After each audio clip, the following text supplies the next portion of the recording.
Yes, if only it's about hunting accidents.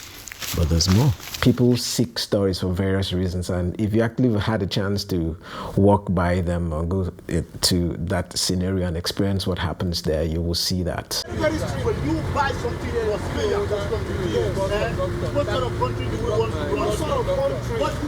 How do we want to run this country? For what? For what?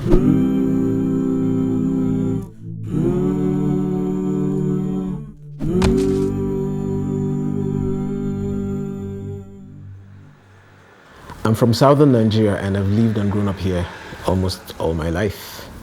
So I can truly say that I understand how life is lived here and I get the dynamics of everyday life around here.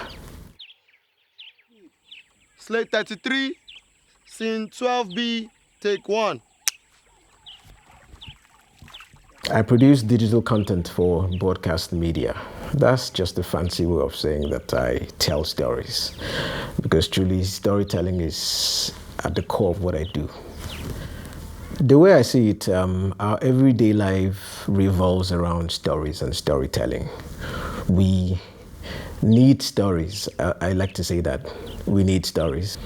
We depend on stories to entertain us. We depend on stories to give us insight and perspective to the way other people live. We depend on stories even to direct us, you know. Stories are sometimes used to straighten us out morally. I mean, I grew up in a Christian family, and every other weekend we go to church. And growing up, I remember Sunday school. And one of the things I used to look forward to in Sunday school was the stories, the Bible stories. And those stories were basically used to straighten us out morally. You know, it kind of like, you know, is the beginning of what becomes our moral compass now. So I said that to say that we depend on stories not just to entertain us. We look to stories to give us insights about the way things work and the way life should be lived.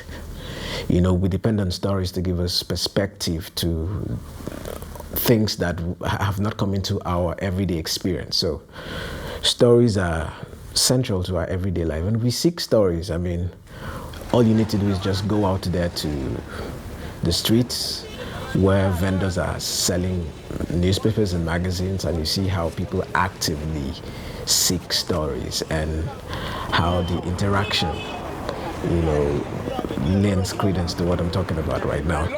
People seek stories for various reasons, and if you actually had a chance to walk by them or go to that scenario and experience what happens there, you will see that.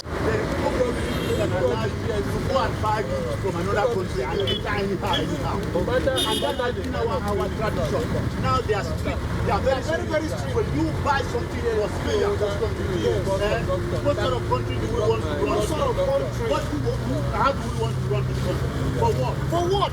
Paper become part of us. All what we are reading in paper is all about stories. But there are stories that make you and I. We are ready to learn and to also listen to stories. Stories play a vital role in our lives. And stories also what kept me and you. If you check around here in my paper stand, you see a lot of people, you know, trying to get themselves close to paper so that they will read. Some read to learn, while some just read to just being on, you know, on argument till they're tired. There are people that is here from morning till evening. They want to read, they want to know about the story, what is going on in our country. Stories are central to the way we live our lives, and this is why, you know, I love stories, and I'm a student of storytelling and storytelling scenarios. Slate 15, scene 24, take 3. The value of stories go beyond entertainment. Stories have more to do in our life than we give it credit for.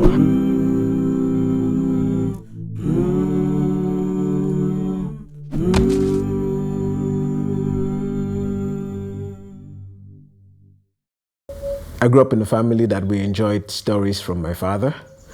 My father always found circumstances and situations to tell us stories, to make a point, or my father always told us stories. And some of the stories are still fresh in my mind. And when I decided that what I want to do is to tell stories, especially for a screen, I made a decision that my early works are going to be based on those stories that my father told me. Yeah.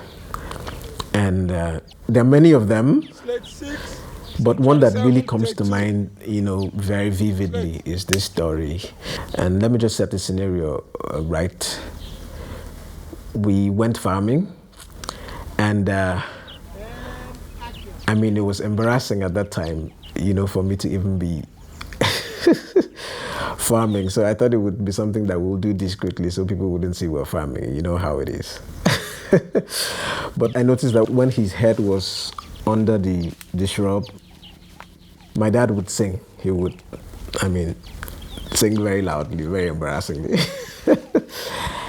And of course I didn't like it because I thought, it's bad enough that I'm already farming with you. Why do you have to make everybody that's passing by see that we're farming? So I thought it was something we could do very discreetly. So I had to ask him, Daddy, why are you singing now? And he was like, why I'm singing?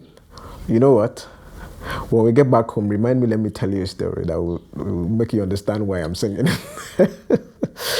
So that was the premise of this story. So when we went back home, my dad actually told, not just me, my brothers and I, this story.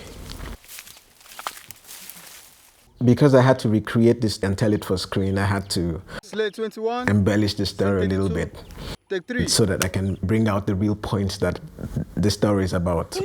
So the version that you just saw is an embellished version of what my dad told me. I had to write in, other aspects of the story to make it a little bit more interesting. But the core of what happened is what happened. The core of it is true to the story and the experience, which is why I decided to tell the story.